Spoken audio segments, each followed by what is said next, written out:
Meaning of accounting. Accounting can be defined as a process of recording, classification, interpreting and summarizing economic data.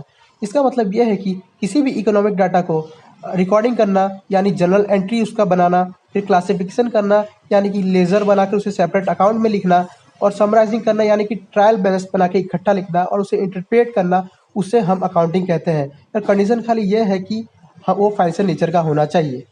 Meaning of accountancy. Accountancy has a wide term. Accountancy का एक बड़ा मतलब होता है, लेकिन in short accounting is a part of accountancy. Accounting एक accountancy का ही part है। Accountancy is a systematic knowledge of accounting. Accountancy एक सिस्टमेटिक नॉलेज है अकाउंटिंग का, जैसे कि हम लोग जर्नल एंट्री करते हैं, लेजर बनाते हैं, ट्रायल बैलेंस बनाते हैं, ये सब एक अकाउंटेंसी का ही पार्ट है। Meaning of account. An account is a record of business transaction, funds and available cash. Account एक रिकॉर्ड है बिजनेस ट्रांजेक्शन का, फंड्स का एंड अवेलेबल कैश का, जैसे परचेज अकाउंट हुआ, कैश अकाउंट हुआ, कितना कैश आया बिजनेस में, कितना कैश गया बिजनेस में, ये सबको मेंटेन रखना और रिकॉर्ड रखना, इसको अकाउंट कहते हैं।